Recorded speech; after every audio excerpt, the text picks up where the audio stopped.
Adam নামের খুবই handsome একটা ছেলে, যে কিনা মেয়েদেরকে একদমই পছন্দ করতো না। তাই সে সমস্ত মেয়েদের কাছ থেকে নিজেকে দূরে রাখত।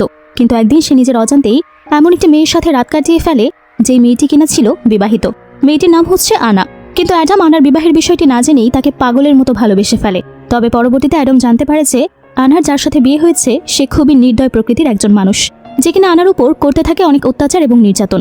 তবে পরবর্তীতে তাদের সাথে কি ঘটেছিল, এ নাকি সত্যি সত্যি অ্যাডামকে ভালোবাসতে পেরেছিল, আর শেষ পর্যন্ত তাদের এই সম্পর্কের পরিণতিই বা কি হয়েছিল, সেটাই আমরা জানবো আজকের এই অসাধারণ রোমান্টিক চাইনিজ ড্রামাটির গল্পে। তাহলে চলুন দেরি না করে শুরু করা যাক আজকের গল্পের এক্সপ্লেনেশন। ড্রামার শুরুতেই দেখানো হয় গল্পের মেইন লিড আনাকে। সে ড্রাঙ্কড অবস্থায় একটি ছেলের সাথে অন্তরঙ্গ হয়। হঠাৎ তার জ্ঞান ফিরলে সে অ্যাডামকে জিজ্ঞেস করে, তুমি কে আর আমার সাথে কি করছো? আমি ড্রাঙ্কড ছিলাম, সেই সুযোগ নিয়ে তুমি আমার সাথে এসব করছিলে। তারপর আর সে কিছু বলার সময় পায় না। আর এই এরম ছেলেটি হচ্ছে এই গল্পের মেইন লিড, কারণ সেখানে তার স্বামী সাইমন চলে আসে। সাইমন নামক এই লোকটি হচ্ছে ড্রামার মেইন ভিলেন। সে আর তার দলবল হুড়মুড় করে আনার ঘরে ঢুকে পড়ে। সাইমনকে তার প্রথম স্ত্রী বলেছে আনার ঘরে কোনো একটা ছেলের সাথে সে রুমে আছে। সেই খবর পেয়েছে এক মেয়েটের কাছ থেকে। তার কথা মতো যখন সেখানে সাইমন যায়, সে দেখে রুমে কোনো ছেলে নেই। তারপরও সারা রুম তন্ন তন্ন করে খোঁজা হয়, কিন্তু কাউকেই খুঁজে পাওয়া যায় না। তখন সাইমন রেগে গিয়ে বলে, তোমাকে এই ভুল খবর কে দিয়েছে? তার প্রথম স্ত্রী একজন মেয়েটের নাম বলে। সে মেয়েটকে সাইমন সেখানেই মেরে ফেলে। তারপর আমাদের ফ্ল্যাশব্যাক দেখানো হয়, যেখানে সাইমন লোকটি আনাদের খুব ভালো একটা ফ্যামিলিকে একদমই নষ্ট করে দেয়। সে সবাইকে মেরে ফেলে আর আনাকে বিয়ে করার জন্য তুলে নিয়ে আসে। সিন প্রেজেন্টে শিফট হলে আনাকে সাইমন জড়িয়ে ধরে। তখন আনা তার হাতের মধ্যে লুকিয়ে রাখা ছুরিটা দিয়ে তাকে মারতে চায়, কিন্তু তখনই কোনো একজন সৈনিক সাইমনকে ডাক দেয় আর সে তার কাজে চলে যায়। আনাও ছুরিটা লুকিয়ে রাখে। সবাই চলে গেলে অ্যাডাম যে গল্পের নায়ক সে সামনে আসে। তাকে দেখে আনা কিছুটা চমকে যায় আর বলে, সত্যি করে বলো তো তুমি কে? অ্যাডাম বলে, কালকে রাতে আমরা যেহেতু একসাথে থেকেছি সেহেতু কে হতে পারি বলো? আনা বলে, তুমি এখান থেকে চলে যাও, তোমাকে দেখলে ওরা একদম মেরে ফেলবে। অ্যাডাম হেসে বলে, আমি জানি তুমি কি চাও। এই বলে সে আনার হাতে লুকিয়ে থাকা ছুরিটা বের করে বলে, একটা ডিল করা যাক তোমার সাথে। তুমিও যাকে মারতে চাও, আমিও তাকেই মারতে চাই, তাহলে আমি ওকে মারতে তোমাকে সাহায্য করব। আনা বলে, আমি তোমাকে কেন বিশ্বাস করব? অ্যাডাম বলে, আমাকে বিশ্বাস না করলে তুমি কি করবে? এই বেঁকে যাওয়া ছুরি দিয়ে তাকে মারবে? তুমি কি জানো না তার গুলি তোমার ছুরির চেয়ে অনেক বেশি দ্রুত চলে? আনা ভাবে, হ্যাঁ ছেলেটা তো ঠিকই বলেছে। আনা জিজ্ঞেস করে, এতে তোমার লাভ কি? সে বলে, সাইমনের প্রথম স্ত্রীকে তো মেরে ফেলবো আর তার জায়গায় বসবে দ্বিতীয় ম্যাডাম রুবি। আনা বলে, আচ্ছা তুমি তাহলে রুবি ম্যামের পক্ষে। এরপর অ্যাডাম সেখানে থাকা জানলা দিয়ে বের হয়ে চলে যায়। সেই শিফট হলে দেখানো হয় আনা একটা হলরুমে গিয়ে প্রেজেন্ট হয়। সেখানে সাইমনের প্রথম স্ত্রী প্রথম ম্যাডাম আর দ্বিতীয় স্ত্রী রুবি বসেছিল, কিন্তু তৃতীয় স্ত্রী জো ম্যাডাম ছিল না। তখন প্রথম ম্যাডাম জয় বলে, আজকে একটা গুরুত্বপূর্ণ মিটিং রাখা সত্ত্বেও সে কি করে না এসে পারে? ম্যাডাম রুবি বলে, তুমি কি ভুলে গেছো সে সন্তান সম্ভবা, ও কিভাবে আসবে? তখনই দেখা যায় তৃতীয় ম্যাডামকে সোফায় করে তুলে কয়েকজন নিয়ে আসে। সে বসতে বসতে বলে, আমি আসবো না তা কি হয়? এই তো আমি চলে এসেছি। আপনি তো কখনো সন্তান জন্ম দেননি, তাই আপনি জানেন না এই সময়টা কতটা কঠিন হয় মেয়েদের জন্য। উই তখন মনে মনে ভাবে, আচ্ছা তাহলে প্রথম ম্যাডাম ভালো মানুষ না আর তৃতীয় ম্যাডাম প্রেগনেন্ট, সেই কারণে অ্যাডাম দ্বিতীয় ম্যাডামের কাছে ক্ষমতা হস্তান্তরের কথা বলেছে। এর মধ্যে তৃতীয় ম্যাডাম প্রথম ম্যাডামকে বলে, কালকে নাকি তোমার জন্য একজন মারা গেছে। প্রথম ম্যাডাম এমন একটা অ্যাক্ট করে যেন তার কিছুই যায় আসে না। তারপর সে বলে, একজন সামান্য মেইড মারা গেছে, তাতে কি আসে যায়? তারপর প্রথম ম্যাডাম আনা চা সার্ভ করতে বলে তাদের তিন ম্যাডামকে। আনা চায়ের কাপ পরিবেশন করার সময় দেখে এটা খুবই গরম। সে হাতে নিয়ে হাঁটু গেড়ে এটা প্রথম ম্যাডামকে দেয়, কিন্তু সে ইচ্ছে করে তার মেইড লারা আর তৃতীয় ম্যাডাম জুয়ের সাথে কথা বলতে থাকে, যাতে করে গরম কাপটা অনেকক্ষণ ধরে আনাকে ধরে রাখতে হয়। প্রথম ম্যাডাম তাকে আরো ভয় দেখানোর জন্য তার মেইডকে জিজ্ঞেস করে, লারা তোমার কি মনে আছে সাইমনের আগের দুটো বউ কিভাবে মারা গেছিল? মেইড হাসতে হাসতে বলে, হ্যাঁ ম্যাডাম মনে আছে। মনে থাকবে না কেন? একজন তো বিয়ের দিনই বাসরাতে মারা গেছে, আরেকজন তো শুট করে মেরে ফেলা হয়েছে। তখন ম্যাডাম রুবি বলে, জয় তোমাকে আনা চা দিচ্ছে, তুমি সেটা নিচ্ছ না কেন? প্রথম ম্যাডাম লারাকে ইশারা দিয়ে বলে, যাও আনাকে উঠতে সাহায্য করো। লারা তখন সাহায্য করার বাহানায় আনাকে ধাক্কা মেরে তার হাতে থাকা চায়ের কাপটা ফেলে দিতে চায়, কিন্তু ঘটনা ঘটে উল্টো। লারা আনাকে ধাক্কা দেয় ঠিকই, কিন্তু তবুও তার হাত থেকে চায়ের কাপটা পড়ে না, কিন্তু লারা পড়ে যায়। তখন তৃতীয় ম্যাডাম জু বলে, তোমার তো সাহস কম না, তুমি কি সেই মেয়েদের মতো মারা যেতে চাও? এই কথা শুনে লারার প্রধান ম্যাডাম ভয় পেয়ে যায়। প্রথম ম্যাডাম আনায়ের হাত থেকে চায়ের কাপটা নিয়ে নেয়, আর তারপর আনা দ্বিতীয় ম্যাডামকে চা পরিবেশন করলে সে সেটা হাসি মুখেই নেয়। তখন আনা মনে মনে ভাবে, অ্যাডাম তাহলে মিস রুবির কথা এই জন্যই বলেছিল। তারপর সে তৃতীয় ম্যাডামকে চা পরিবেশন করলে সে কাপটা নিয়ে চা রেখে দেয়, কিন্তু খায় না। কিন্তু এটা দেখে প্রথম ম্যাডাম একটু নারাজ হয় আর বলে, তুমি চা খাচ্ছ না কেন? জু বলে যে, আমি প্রেগনেন্ট, এটা আমার স্বাস্থ্যের জন্য ভালো না।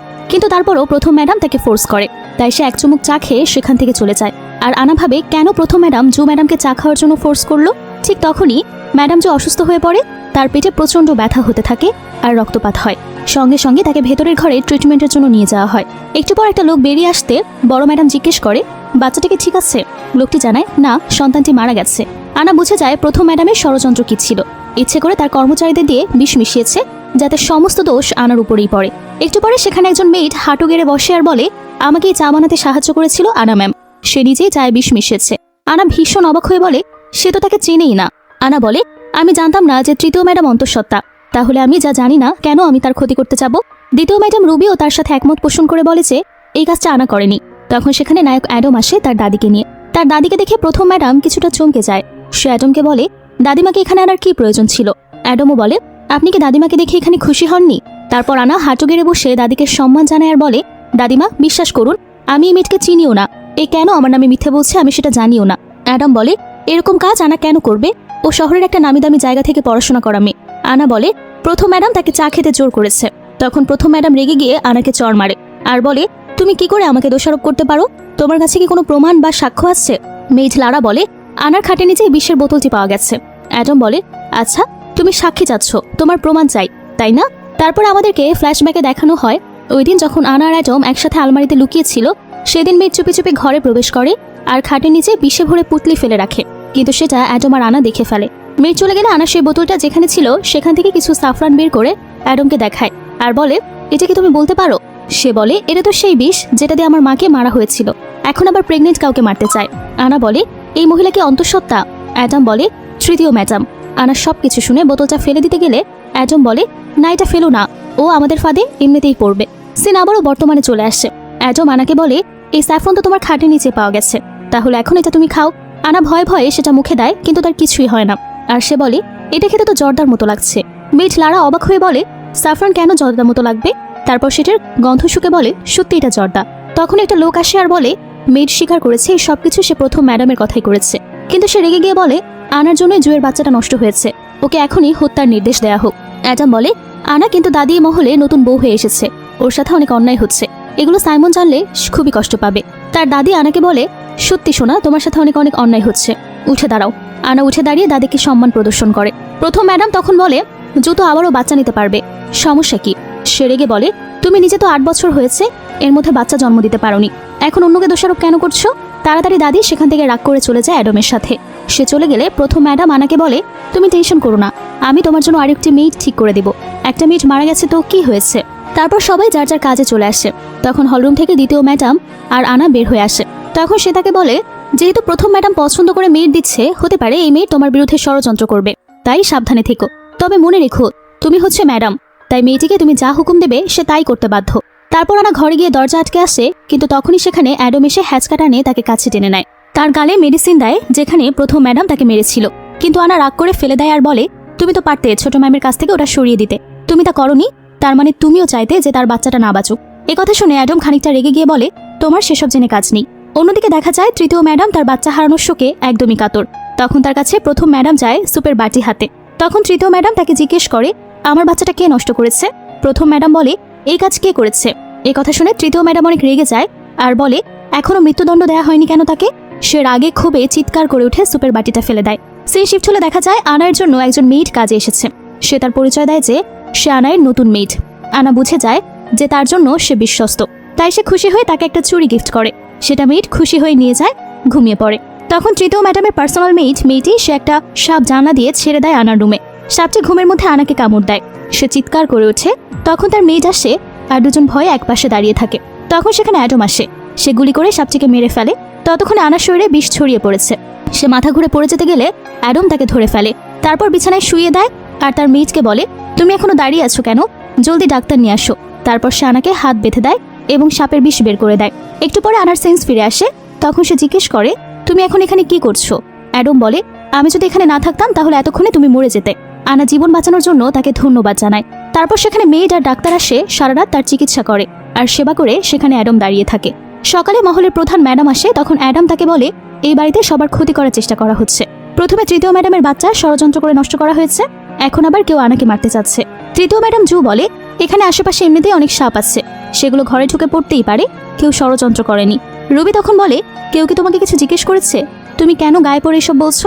অ্যাডম বলে, ইনভেস্টিগেশন করা হচ্ছে, দেখা যাবে এই কাজ কে করেছে। তাদের একজন কর্মচারী একটা রুমাল নিয়ে আসে জানলার কাছে, যেটা কিনা ছিল রুবির পার্সোনাল মেইডের, কিন্তু মেইড অস্বীকার করে যে সে সত্যি এই কাজটা করেনি। তারপর আমাদের ফ্ল্যাশব্যাক দেখানো হয়, রুবির মেইড কাজ করছিল, তখন তার রুমালটা পড়ে যায়। সেটা দেখতে পায় প্রথম ম্যাডাম আর সে রুমালটি সেখান থেকে উঠিয়ে জানলার পাশে ফেলে দেয়। যাতে করে সন্দেহটা সেই মেয়েটার দিকে যায়। তারপর মেয়েটিকে হাজতে নিয়ে যাওয়া হয়। সবাই সেখান থেকে চলে গেলে রুবি অ্যাডামকে বলে, আমার মেয়ে তো কিছুই করেনি, ওটা তো একটা ষড়যন্ত্র। রুবির মেয়ে অ্যাডামকে সন্দেহ হয়। সে বলে, তুমি কি এখানে সারা রাত ছিলে? এবং অ্যাডাম বলে, হ্যাঁ। তখন সে ঘাবড়ে গিয়ে বলে, তোমাদের মধ্যে কি কোনো সম্পর্ক আছে? আনা বলে, হ্যাঁ, আমাদের মধ্যে ডিল হয়েছে। এটা শুনে রুবি রেগে যায় আর বলে, এই অবলা মেয়ে তোমার কি উপকার করবে? আমাদের জন্য এটাই ভালো হবে যে তুমি এই মেয়েটাকে মেরে ফেলো। অ্যাডাম পকেট থেকে গুলি বের করে আনার দিকে তাক করে। আনা বলে, আপনি ভুল ভাবছেন, আমি আপনাদের কোনো ক্ষতি করব না। হঠাৎ অ্যাডাম রুবির দিকে বন্দুক তাক করে বলে, তুমি আমার কথার উপরে কথা বলতে আসবে না। এটা দেখে রুবি রেগে যায় আর বলে, তুমি কি এই মেয়েটাকে ভালোবেসে ফেলেছো? তাহলে তো একে মরতেই হবে। এতে অ্যাডাম অনেক বেশি রেগে যায় আর তার গলা চেপে ধরে। রুবি বলে, এই মেয়েটির জন্য তুমি এখন আমার সাথে খারাপ ব্যবহার করছো। তারপর সে গুলিটা পকেটে আবার রেখে দেয়। রুবি সেটা নিয়ে আনাকে গুলি করতে চায়, কিন্তু তাকে বাঁচানোর জন্য অ্যাডাম সামনে চলে আসে আর গুলিটা গিয়ে তার গায়ে লাগে। তখন মহলে লোক আসলে আনা বলে, তাড়াতাড়ি অ্যাডামকে নিয়ে যাও, তার চিকিৎসার প্রয়োজন। আর রুবিকে বলে এসব কথা কাউকে না বলতে। সে যেন তদন্তের জন্য লোক আসলে তাদেরকে বলে ভুলে গুলি চলেছে। একটু পর একজন সোলজার আসলে তাকে রুবি বলে, অ্যাডাম আমার পার্সোনাল মেট, তাকে পানিশমেন্ট দিয়েছে, তাই আমি রেগে পিস্তল ধরেছিলাম, কিন্তু হঠাৎ করে যে গুলি বেরিয়ে যাবে আমি বুঝতে পারিনি। তারপর সে সেখান থেকে চলে যায়। আর আনা সেই মার্শালকে দেখে মনে মনে ভাবে, তুমি আমার পরিবারের লোকজনকে মারতে সাহায্য করেছিলে, তোমাকেও এর রেজাল্ট পেতেই হবে। নেক্সট সিনে দেখানো হয় অ্যাডাম অচেতন অবস্থায় শুয়ে আছে, গুলি তার বাহুতে লেগেছে, তাই বেশি ইনজুরি হয়নি। আনা তার দিকে তাকিয়ে মনে মনে বলে, তুমি আমাকে ভুলে যাও অ্যাডাম। তারপর সে সুপের বাটি হাতে তাকে খাওয়াতে নিলে তার হাত কাঁপতে থাকে। এটা দেখে অ্যাডাম বুঝে যায় যে সুপে কোনো অসুবিধা আছে। আর আনা সুপের বাটি থেকে সব স্যুপ ফেলে দেয় আর নিজেকেই বলে, এটাতে কোনো বিষ নেই, তোমাকেও সত্যি দিচ্ছি না, যাতে তুমি তাড়াতাড়ি সুস্থ হয়ে যাও। এখন বুঝতে পেরেছি তার সুপে ওই বিষ কে মিশিয়েছে। তাই সে রেগে যায় আর তাকে বলে, যখন রোগী আমাকে পছন্দ করছে, কিন্তু আমি প্রশ্ন করেছি তোমাকে, তুমি কিনা আমার সাথে এরকমটা করতে চাইলে? সে আবার অশ্রুসিক্ত নয়নে বলে, আমি শুধু চাই ওদের থেকে প্রতিশোধ নিতে, কিন্তু আমার মনে হচ্ছে আমি দুর্বল। অ্যাডাম তাকে বলে, তোমাকে তো বলেছি তোমার এসবের মধ্যে জানার দরকার নেই, আমি আছি তো, তুমি তোমার প্রতিশোধ নাও। তারপর সে চলে যায় সেখান থেকে। সেই শিফট হয়।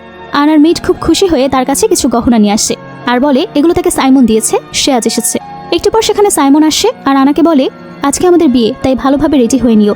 আর মেট আফাকে বলে, তুমি কিছু ভালো ভালো স্ন্যাক্স আর পানীয় রেখো, আমি আজকে রাতটা খুব ভালোভাবে এনজয় করতে চাই। আনা জিজ্ঞেস করে রুবির মেয়েটের কথা। সাইমন বলে, তাকে তো মেরে ফেলা হয়েছে, মরে গেছে যে, সে তো মরেই গেছে, তাকে নিয়ে এত কিছু ভেবো না। মনে মনে আনা বলে, তোমার কাছে তো মৃত্যুটা ডাল ভাতের মতো, এর শাস্তি আমি তোমাকে ঠিকই দেবো। রাতের বেলা সাইমন আর আনা ডিনার করছে। তখন সাইমন আনাকে বলে, যাও গিয়ে ড্রেসটা চেঞ্জ করে রুমে আমার জন্য ওয়েট করো, আমি খেয়ে আসি। ওই তার মেটকে বলে, আমি গোসল করব, তুমি গিয়ে আমার ড্রেস রেডি করো, আমি ততক্ষণে গোসল করে আসছি। তারপরে গোসলে গেলে সে দেখতে পায় বাথটবে অ্যাডাম বসে আছে। সে ঘাবড়ে গিয়ে জিজ্ঞেস করে, তুমি এখানে কি করছো? অ্যাডাম বলে, এই তো তোমাদের নাটক দেখছি। তারপর তাকে হ্যাচকা টান দিয়ে বাথটবে ফেলে দেয়। আনা সেখান থেকে উঠে যেতে চাইলে অ্যাডাম বলে, এই ভেজা কাপড় নিয়ে কই যাচ্ছ? আনা ভয় পেয়ে বলে, এখনই মেয়ের এখানে চলে আসবে। কিন্তু অ্যাডাম বাঁকা হাসি হাসে আর বলে, এখানে কেউ আসবে না। তারপর তাকে একটা ড্রেস দিয়ে বলে, তুমি তোমার ড্রেসটা পরে নাও। আনা ড্রেস পরা হয়ে গেলে সে বাইরে চলে আসে আর অ্যাডাম আনাকে দেখায় যে তার মেয়েট কি করছে। মেয়েট আভা খুশি মনে ড্রেস চেঞ্জ করছিল আর বলছিল, 6 নম্বর ম্যাডামের মতোই তো আমাকে লাগছে, শুধু শুধু কেন আমি মেয়েট হয়ে থাকবো, আমিও সাইমনের সপ্তম বউ হব। ওদিকে সাইমন ড্রাঙ্কড হয়ে রুমে আসে আর মেয়েটকেই আনা ভেবে তার সাথে ঘনিষ্ঠ হয়। পরদিন সকালে উই এসে তাদেরকে এক বিছানায় দেখে চিৎকার করে ওঠে। সাইমন ঘুম থেকে উঠে তার পাশে মেয়েটকে দেখে ধাক্কা মেরে ফেলে দেয় আর আনা গিয়ে তাকে একটা থাপ্পড় মারে আর বলে, তোমার সাহস কি করে হয় আমার বেডে শোয়ার? তারপর মহলের সবাই হলরুমে জড়ো হয় সে মেয়েটের বিচার করার জন্য। মেয়েট বলে, সাইমন নেশাগ্রস্ত অবস্থায় ছিল, সে তাকে আনা ভেবে জোর করেছে এসব করতে। কিন্তু তখন তৃতীয় জন প্রশ্ন তোলে, তখন আনা তুমি রুমে ছিলে না কেন? আনা বলে, আমি তো গোসল করতে গিয়েছিলাম, আভার কথা ছিল আমাকে কাপড় এনে দেওয়ার, কিন্তু সে এনে দেয়নি আর আমিও অপেক্ষা করে থাকি আর সেখানেই ঘুমিয়ে পড়ি। তখন রুবি মেয়েটকে উদ্দেশ্য করে বলে, তুমি কি কিছু বলতে চাও? তখন সে বলে যে সবসময় অ্যাডামকে আকর্ষিত করতে চায় সে। তখন ফ্ল্যাশব্যাকে দেখানো হয় রুবি তার মেয়েটকে এসব বলার জন্য শিখিয়ে দিয়েছে। এদিকে আনা রেগে গিয়ে মেয়েটকে থাপ্পড় মারে আর বলে, তোমাকে প্রথম থেকে আমি ভালো ভেবেছিলাম, এমনকি তোমায় এই চুড়িটাও গিফট করেছিলাম, আর তুমি কিনা এখন আমার বিরুদ্ধে সব মিথ্যা কথা বলছো? তখন মেয়েট বলে, যদি এই কথা সত্যি না হয় তাহলে ষষ্ঠ ম্যাডাম ভয় কেন পাবে? এই কথা শুনে সাইমনের সন্দেহ হয় আর আনা বুঝে যায় যে সে রিয়াক্ট করে বোকামি করে ফেলেছে। অ্যাডাম তো একদমই শান্ত আছে, তাই সে হাঁটু গেড়ে বসে পড়ে আর সাইমনকে বলে, যদি আপনার মনে হয় আমি এমনটা করেছি তাহলে এক্ষুনি আমায় গুলি করে মেরে ফেলুন। সাইমন তাকে গুলি করতে নেয়, কিন্তু আনা তাতে একটুও ভয় পায় না। সাইমনের আর সন্দেহ থাকে না। ওদিকে প্রথম ম্যাডাম একটা বই বের করে সাইমনকে বলে, রুবি ইচ্ছে করে 6 ম্যাডামকে ফাঁসাচ্ছে, আসলে সে কি চায় আপনি এই বইটা দেখলে বুঝতে পারবেন। তারপর আমাদেরকে ফ্ল্যাশব্যাকে দেখানো হয় অ্যাডাম তার অ্যাসিস্ট্যান্টকে বলে, এই বইটা প্রথম ম্যাডামকে দিয়ে দাও, সে জানে এখন কি করতে হবে। সেই ছোট বইটা দেখে সাইমন বুঝে যায় যে এতদিন ধরে রুবি মহল থেকে অনেক টাকা সরিয়ে নিয়েছে। অ্যাডাম বলে, রুবি যে শুধু টাকা নিয়ে দুর্নীতি করেছে তেমনটা না, এমনকি আজকের এই ঘটনাতে রুবির হাত আছে, সে মেয়েটকে টাকা দিয়েছিল এটা করার জন্য, এই যে তার প্রমাণ। এটা বলে সে একটা টাকার পুটলি সেদিকে ছুঁড়ে মারে। সাইমন রেগে গিয়ে বলে, রুবি তোমার সাহস কি করে হলো আমার সাথে এমনটা করার? তার লোকজনকে হুকুম করে এখনই ওকে জেলে নিয়ে যেতে আর এই মেয়েটকে মেরে ফেলতে। সাইমনের নির্দেশ শুনে আনা মনে মনে ভাবে, সাইমন তুমি একটা পাষাণ, তুমি যাকে তাকে যখন তখন মেরে ফেলতে পারো। তখন সেখানে তাদের দাদি আসে, সে তার আসন গ্রহণ করে আর মেয়েকে বলে, তুমি এখনো হাঁটু গেড়ে বসে আছো কেন? উঠে বসো, তুমি সাইমনের সপ্তম স্ত্রী হবে, তবে কন্ডিশন হচ্ছে তোমার গর্ভে সাইমনের সন্তানকে জন্ম দিতে হবে। এই ঘোষণা শুনে তো মেয়েট অনেক বেশি খুশি হয়ে যায়। কিছুক্ষণ পর আনা যখন খাবার খাচ্ছিল তখন মেয়েট আসে তার কাছে আর তাকে বলে, তোমার জন্য খুব দুঃখ হচ্ছে, তোমার বিয়ের এতদিন হয়ে গেল সাইমন তোমাকে স্পর্শ করেনি, আর এখন তো আমি ওর সন্তানের মা হব, এখন আর তো স্পর্শ করার প্রশ্নই আসে না। আর হ্যাঁ, এই নাও তোমার গত রাতের পোশাক, আর এটার জন্য ধন্যবাদ। তারপর সে সেখান থেকে চলে যায়। আনা মনে মনে বলে, তুমি ভাবছো আমি হেরে গেছি? এরকম একটা ঘৃণ্য লোক যে আমাকে স্পর্শ করেনি, সেটাই আমার জন্য অনেক সুখের। তারপর সে ড্রেসটি আগুন দিয়ে পুড়িয়ে ফেলে আর ভাবে আমার রুবির সাথে দেখা করতে হবে, কারণ ওই মহলের অনেক পুরনো ও প্রথম ম্যাডামের দুর্বলতা সম্পর্কে কিছু না কিছু তো সে জানি। তারপর রাতে সে লুকিয়ে লুকিয়ে রুবির কাছে যায়। তাকে দেখে রুবি জিজ্ঞেস করে, তুমি এখানে কেন এসেছো? আমাকে মেরে ফেলতে নাকি আমাকে নিয়ে তামাশা করতে? আনা বলে, সেরকম কোনো ইন্টেনশন থাকলে আমি লুকিয়ে লুকিয়ে আসতাম না। রুবি জিজ্ঞেস করে, তাহলে কেন এসেছো এখানে? আনা বলে, আমি জানি তোমার মেয়ে কোথায় আছে, এটা যদি এই মহলের কেউ জেনে যায় তাহলে তাকে মেরে ফেলবে। আমি তোমার মেয়েকে দেখে রাখবো, একটা কন্ডিশন আছে, যদি তুমি আমাকে প্রথম ম্যাডামের দুর্বলতা সম্পর্কে বলো। তারপর রুবি তাকে তার দুর্বলতা সম্পর্কে সব বলে দেয়। সিন শিফট ছেড়ে দেখানো হয় আনা হল রুমে বসে বই পড়ছিল। তখন সেখানে তৃতীয় ম্যাডাম আর সপ্তম ম্যাডাম আভা আসে, আর তারা আনাকে বলে, তুমি এখানে বসে নিশ্চিন্তে বই পড়ছো কিভাবে? জানো না ওরা রুবিকে মেরে ফেলেছে? আনা বলে, এটা তো হবারই ছিল, সাইমনের কাছে এটা কোনো ব্যাপারই না। তখন সেখানে একজন সার্ভেন্ট আসে আর বলে, আপনাকে দাদিমা ডেকেছেন। তৃতীয় ম্যাডাম জানতে চায়, কেন ডেকেছে, কিছু জানো? সে বলে, না তেমন কিছু জানি না। দাদিমায়ের কাছে আনা গেলে সে তাকে অ্যাটমের বাগদত্তার সাথে পরিচয় করিয়ে দেয়। আনা ভেতরে ভেতরে খুব নার্ভাস হয়ে পড়ে, কিন্তু কিছুই বলে না। দাদিমা বলে, ও বাহির থেকে পড়াশোনা করে এসেছে, ওর নাম এলিস, তুমিও তো বিদেশ থেকে পড়াশোনা করেছো, তাই তুমি ওর সাথে সাথেই থাকবে, ওর সঙ্গ দেবে। তারপর এলিস সেখান থেকে চলে গেলে প্রথম ম্যাডাম আর দাদি বলে, আনা তোমার পরীক্ষা নেওয়া হচ্ছে, তোমার পরীক্ষা নেওয়া হচ্ছে যে তুমি আসলে অ্যাটমকে ভালোবাসো কিনা। যদি ভালোবাসো তাহলে অবশ্যই তুমি জেলাস ফিল করবে, এজন্যই আমরা অ্যাটমের বিয়ে ঠিক করেছি। আনা তখন সবকিছু বুঝে যায়। রাতে আনা আয়নার সামনে বসে চুলে চিরুনি করছিল আর ভাবছিল রুবির কথা। সে তাকে বলেছিল, তুমি অ্যাটমকে কি করে বিশ্বাস করবে, ও সমস্ত কিছু ওর স্বার্থ হাসিল করার জন্যই করে। তখন সেখানে অ্যাটম আসে, তাকে দেখে আনা বলে, এটা তোমার বড় ভাই সাইমনের রুমে, তোমার এখানে তো আসার অনুমতি নেই। অ্যাটম মজা করে বলে, তুমি কি আমার বাগদত্তাকে দেখে জেলাস ফিল করছো? আনা বলে, একদমই না, আমি কেন জেলাস ফিল করব, আমি তোমাকে একটু বিশ্বাস করি না, আমাদের জিল এখানেই শেষ হলো। অ্যাটম বলে, তুমি ভেবে বলতে পারো, আমি তোমার জন্য যা করেছি এসব না করলে এতক্ষণে তোমাকে ওরা মেরেই ফেলতো, আর তুমি কখনো সাইমনের সাথে একা পেরে উঠবে না, আর তোমার কিছু আমি হতেও দেব না। আনা বলে, তোমার যদি আমাকে নিয়ে এতই টেনশন হয় তাহলে তুমি বিয়ে করতে রাজি হয়ে গেলে কি করে অন্য আরেকটা মেয়েকে? এত করে বোঝানোর পরও এরকম করে বলার কারণে অ্যাডম রেগে গিয়ে তার সাথে জোরপূর্বক ঘনিষ্ঠ হয়। পরে আনা স্বপ্ন দেখে যে সে সাইমনকে মেরে ফেলেছে, তারপর তার লোকেরা বন্দি করেছে তাকে মুক্ত করে অ্যাডম নিয়ে দূরে অনেক দূরে চলে যাচ্ছে। হঠাৎই তার ঘুম ভেঙে যায় আর সে ভাবতে থাকে, এরকম স্বপ্ন আমি কেন দেখলাম? তখনই রুমে এলিস আসে আর বলে, আমি ভাবিনি তুমি এখনো ঘুমাচ্ছ। তারপর সে রুমে চারদিকে তাকিয়ে সন্দেহ করে যে ঘরে অন্য কোনো লোক ছিল। বিছানার উপর একটা গুদাম পড়ে থাকতে দেখে আর বলে, এটা কি তোমার জামা? কিছু কি ছিঁড়ে পড়েছে? আনার তখন মনে পড়ে কাল রাতে এটা অ্যাডমের ব্লেজার থেকে ছিটকে পড়েছে। সে হাসি দিয়ে বলে, আমার তো ব্যক্তিগত কোনো কাজের লোক নেই, তাই রুমটা একদমই গোছানো হয়নি, এলোমেলো একদম। বোতামটা হয়তো 2 দিন আগে আমার জামা থেকে ছিঁড়ে পড়ে গেছে, তাই নিজের কাছে নিয়ে নেয় সে।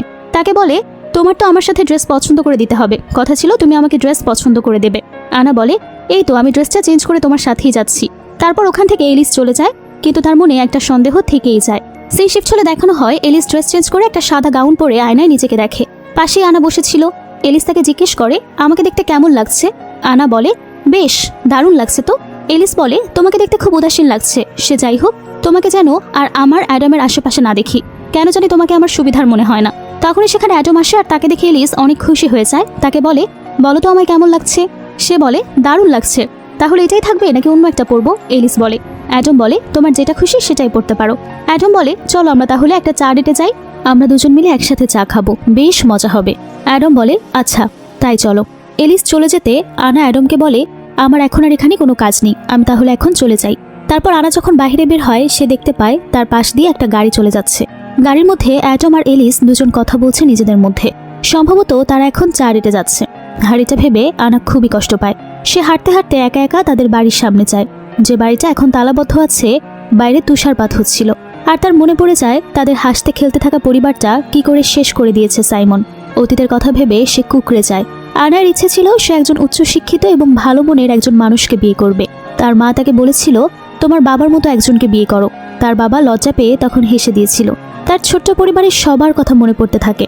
তার তখন প্যানিক অ্যাটাক হতে থাকে, খুবই খারাপ লাগতে থাকে, যেন নিজের মধ্যে যুদ্ধ করছে সে তখন দৃঢ় প্রতিজ্ঞাবদ্ধ হয় যে সাইমনের পরিবারকেও সে ধ্বংস করেই ছাড়বে, ঠিক যেমন সাইমন তার পরিবার ধ্বংস করেছে।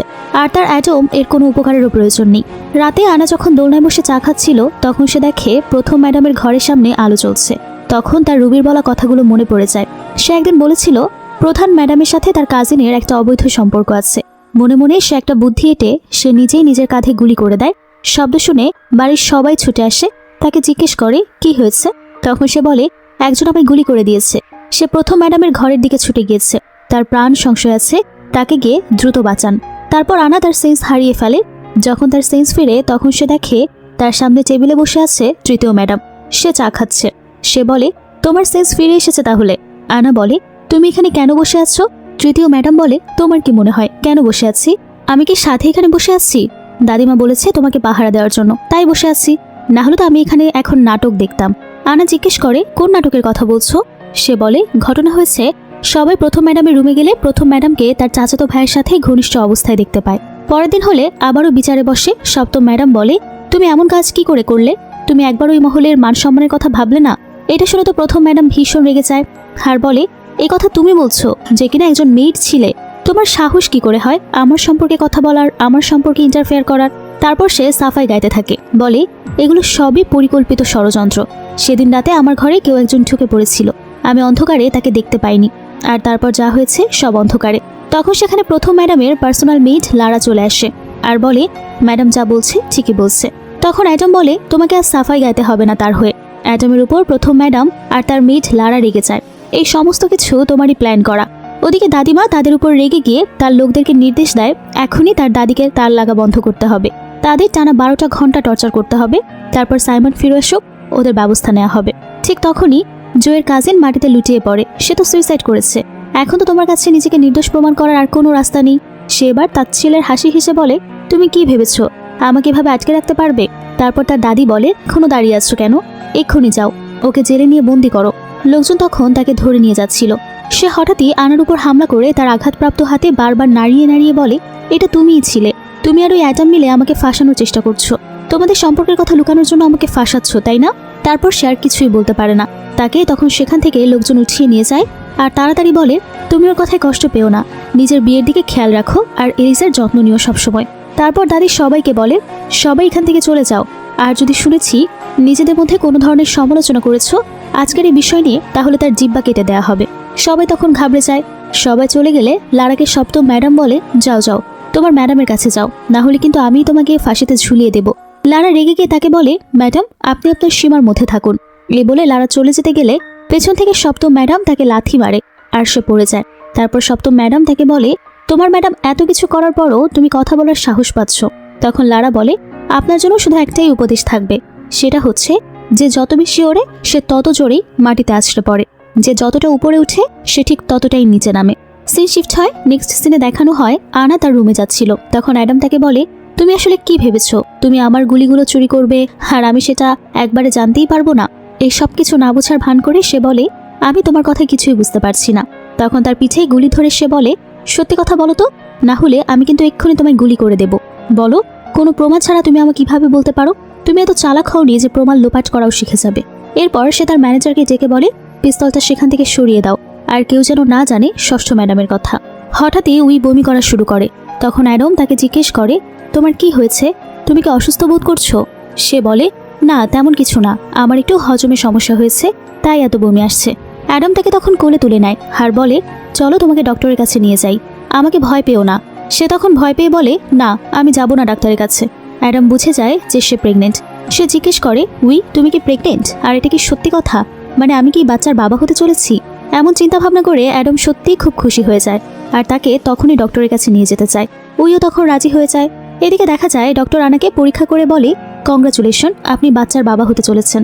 অ্যাডাম তো তখন অনেক খুশি হয়ে যায় আর বলে আমি তোমার আর আমার সন্তানের অনেক বেশি খেয়াল রাখবো, মিলিয়ে নিও তুমি। কিন্তু আনা অ্যাডামকে বলে আমার খুব ক্ষুধা লেগেছে, তুমি কি কিছু খাবার নিয়ে আসতে পারবে আমার জন্য? এখন না খেলে মনে হচ্ছে আমি পাগল হয়ে যাব। অ্যাডাম যখন খাবার আনতে চায় তখন সে ডক্টরকে বলে, আমাকে কিছু মেডিসিন দিন, যা খেলে অ্যাবর্শন হয়ে যাবে, কারণ এই বাচ্চাটা আমি একদমই রাখতে চাই না। এই বাচ্চাটা যদি থাকে তাহলে আমি কখনোই আমার লক্ষ্যে পৌঁছাতে পারবো না।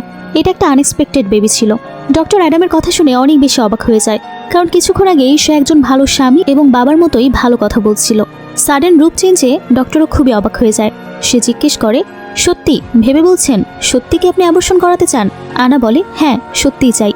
তারপর ডক্টর তাকে অ্যাবর্শন করিয়ে দেয়। অ্যাডাম যখন বাইরে থেকে খাবার নিয়ে ফিরে আসে আর এই সব কিছু দেখতে পায়, তার হাত থেকে খাবারটা সাডেন পড়ে যায় এবং সে প্রচণ্ড রেগে যায়।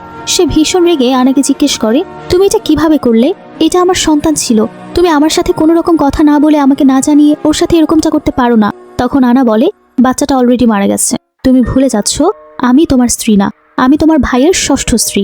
আমি অবৈধ বাচ্চার জন্য আমার লক্ষ্য থেকে কখনোই সরে আসতে পারবো না। অ্যাডাম বলে, তাহলে তুমি সব কিছু করেছো শুধুমাত্র রিভেঞ্জ নেওয়ার জন্য? তুমি এতটা স্বার্থপর? আনা তখন ঠান্ডা মাথায় বলে, তুমি কি মরে যেতে চাও? আমি কিন্তু সেটা চাই না। তুমি চাইলে চাইতে পারো, কিন্তু আমার জীবনের লক্ষ্য ভিন্ন। আমি শুধুমাত্র প্রতিশোধ নেওয়ার জন্যই এখনো সার্ভাইভ করে যাচ্ছি। কোনো অবস্থাতেই আমি আমার লক্ষ্য থেকে সরে যেতে চাই না। আমি সবকিছু ছেড়ে আসতে পারি শুধুমাত্র আমার প্রতিশোধ নেওয়ার জন্য। ইমোশনের কোনো জায়গা আমার জীবনে নেই, না তোমার জন্য না আমাদের এই বেবির জন্য। অ্যাডাম তখন খুব রেগে যায় আর আফসোস করে বলে, সত্যি আমি ভুল মানুষকে ভালোবেসেছি।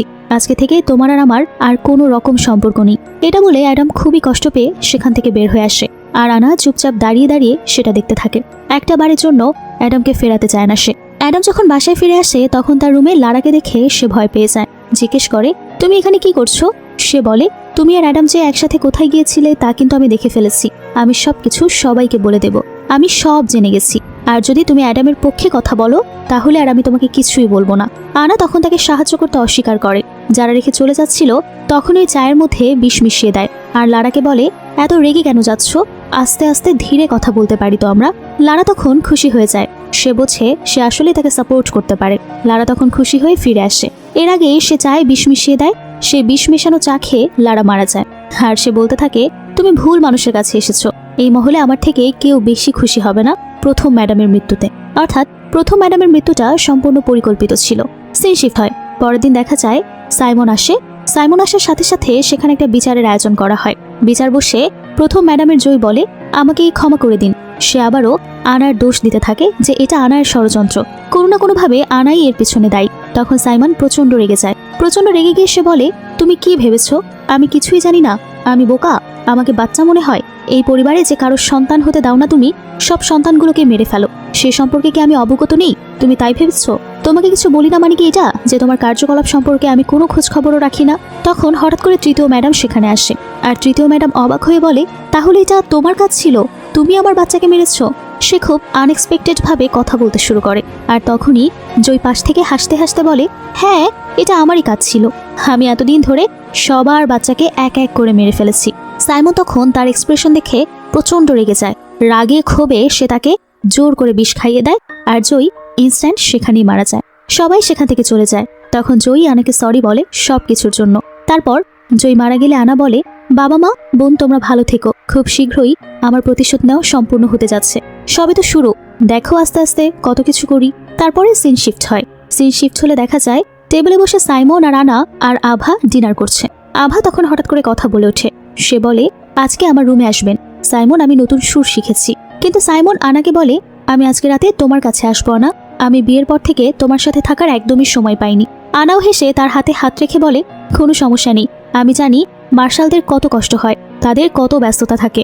আর মনে মনে বলে, আজকে তোমার শেষ রাত সাইমন। কিন্তু তখনই আভা আবারও বলে ওঠে, তুমি আমার থেকে সাইমনকে দূরে সরানোর জন্য এসব করছো, তাই না? না, কারণ আমি জানি তুমি তাকে ভালোবাসো না। তোমার সাথে অ্যাডামের সম্পর্ক আছে আর সেই সম্পর্ক অনেক দূর পর্যন্ত এগিয়ে গেছে।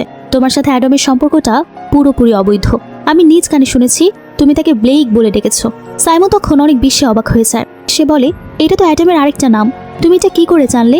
সাইমন রেগে খাবার ছেড়ে উঠে যায় আর বলতে থাকে, আমি বাড়িতে সচরাচর আসি না, আসলে একদিন শান্তিতে খেতেও পারি না। এই হচ্ছে আমার সাথে। বাইরে থাকি বলে বাড়ির সবাই যা খুশি তাই করে বেড়াচ্ছে। এরপর সে রেগে নিজের কেবিনে বসে কারোর সাথে কথা বলছিল। তখন সেখানে আনা তার জন্য স্যুপ নিয়ে যায় আর বলে, দেখুন আমি আপনার জন্য কিছু স্যুপ নিয়ে এসেছি। তখন দেখানো হয় সে হাতার মধ্যে করে পিস্তল লুকিয়ে এনেছে। তাকে দেখে সাইমন খুব খুশি হয়ে যায় আর আগের সব রাগ অভিমান ক্ষোভ একদমই ভুলে যায়। সাইমন খুশি হয়ে বলে, হো তুমি এসেছো, ভেতরে আসো, এই বলে সে তাকে এগিয়ে নিয়ে আসে। আর এসব দেখে নেয় অ্যাডামের এক অ্যাসিস্ট্যান্ট। এদিকে দেখা যায় অ্যাডাম ড্রিঙ্ক করছিল। তখন তার অ্যাসিস্ট্যান্ট গিয়ে তাকে বলে, স্যার, ষষ্ঠ ম্যাডাম পিস্তল নিয়ে সাইমনকে মারতে গেছে। অ্যাডাম তখন প্রচন্ড রেগে যায়। সে ক্ষোভে রেগে গিয়ে বলে, তোমাকে বলেছি আমি ওর সম্পর্কে কোনো কথাই শুনতে চাই না। ওর সম্পর্কে আজকের পর থেকে আর কোনো কথা আমার কাছে বলবে না। অ্যাসিস্ট্যান্ট তখন খুব ঘাবড়ে যায়, কিন্তু সে কথা থামায় না। সে আবারও বলে, স্যার, সে আপনার বন্দুকটা নিয়ে গেছে। যদি সে ধরা পড়ে যায় তাহলে কিন্তু আপনার ঘাড়ে সবশেষে দোষ পড়বে। অ্যাডাম বলে, সে যদি ইচ্ছে করে মরতে চায় তাহলে কেউই তাকে বাঁচাতে পারবে না। অ্যাসিস্ট্যান্ট বলে, আপনি কি সত্যি তাকে ভালোবাসেন? তারপর অ্যাডাম সেখানে রাগ দেখায় আর সে চলে যায়। ওদিকে সাইমন আনার কাছে আসতে গেলে সে বলে, আজকে নতুন কিছু ট্রাই করা যাক। তারপর সে তার চোখ বেঁধে দেয় আর বন্দুক বের করে সাইমনকে বলে, মরার জন্য প্রস্তুত হও শয়তান। কিন্তু তখনই সেখানে প্রথম ম্যাডামের মেইড লারা এসে পড়ে। সে বলে, মরার জন্য তুই প্রস্তুত থাক। এর মধ্যে তাকে সাইমন গুলি করে মেরে ফেলে। মরে যেতে যেতে সে বলে, প্রথম ম্যাডামকে ফাঁসানো হয়েছে, সে কিছুই করেনি। এই ঘটনার পর সাইমনের মন খারাপ হয়ে যায়। সে লোকজনকে বলে আনাকে মহলে দিয়ে আসতে। আর সে ভাবতে থাকে, আনা কি তাকে সত্যি গুলি করতে চেয়েছিল? সে ঠিক ভেবে পায় না। সে খুবই কনফিউজড হয়ে যায়। একই মানুষের মাল্টিপল ক্যারেক্টার দেখতে দেখতে সে যেন অনেকটা টায়ার্ড হয়ে গেছে। সে নিজে খুব কনফিউশনের সাথে ভাবতে থাকে, আনা তাহলে আসলে কি চায়? তার সাথে যা করছে পুরোটাই কি অভিনয়? সে কি সত্যি তাকে মেরে ফেলতে পারবে? এরপর দেখা যায় আনা চলে গেলে সে তার লোকজনকে বলে আনার উপর এখন থেকে আলাদাভাবে নজর রাখতে, তার প্রতিটা পদক্ষেপ অবজার্ভ করতে। সিন শিফট হয়। ওদিকে আনায়ের হাতের মধ্যে থেকে কোনো বন্দুক কিঞ্চে পড়ে যায়। সে বন্দুকটা উঠিয়ে হাতে নড়াচড়া করতে করতে ভাবতে থাকে, সাইমনকে মারলে নিশ্চয়ই অন্য কোনো পথ খুঁজে পাওয়া যাবে। তখনই সেখানে অ্যাডামের এক অ্যাসিস্ট্যান্ট আসে আর তার কাছ থেকে বন্দুকটা নিয়ে নিতে চায়। আর উইকে বলে, এরকম পদক্ষেপ আর কখনোই নেবেন না। বারবার স্যার আপনাকে বাঁচাতে পারবে না। মনে রাখবেন, এরপর কিছু হলে নিজের প্রোটেকশন নিজেরই নিতে হবে। এখন আমাদের ফ্ল্যাশব্যাক দেখানো হয় যে আনা ডক্টরকে বলছিল, আমি চাই বাচ্চাটা বেঁচে থাক, কিন্তু এই সম্পর্কে অ্যাডাম যেন কোনো কিছুই না জানতে পারে। পরদিন সকালে আনা তৃতীয় ম্যাডামকে নিয়ে চা খাচ্ছিল। সেখানে তখন সপ্তম ম্যাডাম আসে আর বলে, আনা, তোমার পরিকল্পনা তো ভেস্তে গেছে। কালকে আমার কাছে এসেছিলে তুমি। তারপর সে বলে, কালকে অ্যাডামের সাথে এঙ্গেজমেন্ট হতে যাচ্ছে তোমার। মুখে বলতে হবে না, আমি জানি তুমি মনে মনে অনেক কষ্ট পাচ্ছ। এমন আরও কথা বলে তাদের দুজনকে খুব ছোট করতে থাকে, অপমান করতে থাকে। তখন আনা হঠাৎ করে আবারও বমি করতে শুরু করে। তখন তৃতীয় ম্যাডাম জিজ্ঞেস করে, আনা, তুমি কি প্রেগনেন্ট? আনা বলে, হ্যাঁ, আমি চেয়েছিলাম তোমাদের সবাইকে একটু পরে বলবো, একটা সারপ্রাইজ হিসেবে রাখবো আর কি। কিন্তু এখন তো তোমরা জেনেই গেলে। ন্যাচারাল জিনিস আটকাতে পারলাম না। আমিই হব এই মহলের রানী। তোমাদের তো আর বাচ্চা নেই, কারো তোমরা কখনোই আমার চেয়ে বেশি ক্ষমতাধর হতে পারবে না। তৃতীয় ম্যাডামের খুবই কষ্ট হচ্ছিল আনার বাচ্চা হবে শুনে। সে তখন রান্নাঘরে যায় আর কৌশলে সপ্তম ম্যাডামের খাবারে বিষ মিশিয়ে দেয়। সেই খাবার নিয়ে সপ্তম ম্যাডামকে পরিবেশন করা হলে সে ভাবে সি ফুড বাচ্চার শরীরের জন্য খুবই ভালো হবে, তাই সে বেশি বেশি করে খেতে থাকে। হঠাৎ করেই সে বুঝতে পারে তার পেটের মধ্যে কেমন যেন ব্যথা শুরু হচ্ছে আর প্রচুর ব্লিডিং হচ্ছে। তখন সে তাড়াহুড়ো করে মেয়েটাকে বলে তার জন্য যেন সে ডক্টর ডেকে নিয়ে আসে। অবশেষে দেখা যায় তার বাচ্চাটি মারা যায়। আর সপ্তম ম্যাডামকে এসব নিয়ে জিজ্ঞাসাবাদ করা হয় যে সে তার প্রেগনেন্সির কথা কে কে জানে। সপ্তম ম্যাডাম বলে, শুধু আনা আর তৃতীয় ম্যাডামই জানতো এই ব্যাপারে। সে আরও বলে, এই কাজ আসলে আনাই করেছে। আনা বলে, আমি এমন কিছুই করিনি। তখন সাইমন তার লোকজনকে বলে, আনাকে নিয়ে যাও, এই ব্যাপারে ইনভেস্টিগেশন করো। তখন একটি লোক চিঠি নিয়ে আসে আর বলে তৃতীয় ম্যাডাম সুইসাইড করেছে আর এই চিঠিটা রেখে গেছে। সাইমন চিঠিটা পড়ে দেখে সেখানে লেখা, আমি আনার বাচ্চাকে নষ্ট করেছি, কারণ আমার বাচ্চা যখন মারা গিয়েছে তখন কেউ আমার খেয়াল রাখেনি, তাই এখন আমি রজার্স ফ্যামিলিতে আর থাকতেও চাই না। এরপর দেখা যায় এই সব কিছু দেখে দাদি তখন রেগে গিয়ে বলে, ও কিভাবে এরকম একটা ডিসিশন নিতে পারলো? ওর জন্য আমাদের পরিবার এখন নিঃসন্তান থেকে যাবে। এরপরে সিন শিফট হয়। সিন শিফট হলে দেখানো হয় অ্যাডাম আনার সাথে কথা বলছে। হঠাৎ করেই অ্যাডাম আনাকে বলে, তুমি কালকে রাতেই এখান থেকে পালিয়ে যাবে আনা। কিন্তু আনা তাকে বলে, আমি কিছুতেই যাব না। তুমি কি ভুলে গেছো আমাদের মধ্যে আর কোনো সম্পর্ক নেই? তাহলে কেন তুমি আমাকে ডিরেকশন দিচ্ছ? ওদের সব কথাই দিকে লুকিয়ে লুকিয়ে আনা শুনে ফেলে। সে গিয়ে সাইমনকে সব কিছু বলে দেয়। তারপর দেখা যায় রাত হলে সাইমন বন্দুক হাতে নিয়ে বাইরে বের হয় এবং পালকিতে করে লোকপালকে নিয়ে যাচ্ছে। তাদের মাথায় বন্দুক তাক করে বলে, পর্দা তোলো বলছি, তোমরা আনাকে পালিয়ে যেতে সাহায্য করছো। তখন আভা গিয়ে পর্দা উঠালে দেখতে পায় সেখানে তৃতীয় ম্যাডামের একটা ছবি রাখা, আর কেউ নেই সেখানে। তখন লোকটি বলে, দাদিমা বলেছে যাতে তার আত্মা এই বাড়িতে না থাকে, তাই আমরা এই ব্যবস্থা করেছি। ছবিটা নিয়ে যাচ্ছি, ছবির মাধ্যমে তার আত্মাকেও এই বাড়ি থেকে বের করে দিচ্ছি। সাইমন এই সিচুয়েশনটা হঠাৎ করে যেন হজম করতে পারে না। সে প্রচন্ড রেগে যায়। রাগে ক্ষোভে সে চিৎকার করে ওঠে আর আভাকে বলে, তোমার কি মনে হয় আমি তোমার সাথে মজা করছি? আমার সাথে তুমি মিথ্যে বলতে শুরু করেছো। আনা আর কিছু বলার সুযোগ না দিয়ে সে মেরে ফেলে। আনা তার রুম থেকে গুলির আওয়াজ শুনে চমকে ওঠে। তখনই তার পেছনে অ্যাডাম এসে দাঁড়ায় আর তাকে বলে, তুমি কি এখানে আর থাকতে চাও? তুমি চাইলে আমরা আজকে রাতে এখান থেকে চলে যেতে পারি। আমি তোমার সব সিচুয়েশনে তোমার পাশে থাকতে রাজি আছি। আনা তখন অ্যাডামকে বাচ্চার ব্যাপারে কিছু বলতে চেয়েও হঠাৎ করে আটকে যায়। পরদিন অ্যাডাম আর এলিজের বিয়ের সব ব্যবস্থা করা হয়। তখন সাইমন আনাকে বলে, তুমি কি ভেবেছো? তুমি যে আমাকে মারতে চাও সে ব্যাপারে আমি কিছুই জানি না। আজকে বিয়ে, তাই আমি কোনো ঝামেলা করতে চাই না। বিয়েটা শেষ হোক, তারপর তোমাকে আমি দেখে নিচ্ছি। তখনই হঠাৎ করে অ্যাডামের অ্যাসিস্ট্যান্ট বলে, শুট সাথে সাথে সেখানে সব গার্ডদের মেরে ফেলা হয়। অ্যাডাম বন্দুক তাক করে থাকে সাইমনের দিকে, আর সাইমন তখন আনায়ের মাথায় বন্দুক রেখে বলে, তুমি কি দেখছো? তুমি আমার সাথে পারবে? তুমি আমাকে মারতে চাইছো এই মেয়েটার জন্য? আনা তখন অ্যাডামকে বলে, তুমি আমার কথা ভেবো না, তুমি ওকে মেরে ফেলো। ওর জন্য আমার পুরো পরিবার একটা সময় ধ্বংস হয়ে গেছে। কত হাসি খুশি পরিবার ছিল আমার। তখন সেখানে হঠাৎ করেই এলিজ আসে, আর সে অ্যাডামের দিকে বন্দুক তাক করে বলে, তুমি আমার সাথে প্রতারণা করেছো, এবার তোমাকে মরতেই হবে। তারপর সবাই সবার দিকে বন্দুক ছুঁড়ে মারে এলো পাথারি। কি মনে হচ্ছে কি হতে পারে? আনা কি মারা গেল? অ্যাডাম আর আনার সম্পর্ক কি অসম্পূর্ণই থাকবে? না না, আর অপেক্ষা করতে হবে না, জেনে নিন এই গল্পের শেষটাও। তারপর শেষে দেখানো হয় এই বাড়ি ছেড়ে অ্যাডাম আর আনা সবকিছু নিয়ে চলে যাচ্ছে। মানে ওই দিন তাদের কিছুই হয়নি। হয়তো এখান থেকে তাদের সুন্দর জীবনটা শুরু হবে। তারা চলে যায় একটা সুন্দর ভবিষ্যতের আশায়, যেখানে থাকবে না কোনো মৃত্যু, থাকবে না বন্দিত্ব, থাকবে না যন্ত্রণা, থাকবে না কোনো পিছুটান। আর এই সুন্দর এন্ডিং এর মাধ্যমেই আজকের এই অসাধারণ ড্রামাটা শেষ হয়। তো কেমন লাগলো আজকের ড্রামার এক্সপ্লেনেশন? ভালো লেগে থাকলে লাইক, কমেন্ট এবং শেয়ার করতে ভুলবে না। সঙ্গে থাকার জন্য অসংখ্য ধন্যবাদ জানিয়ে আজকের মতো বিদায় নিচ্ছি।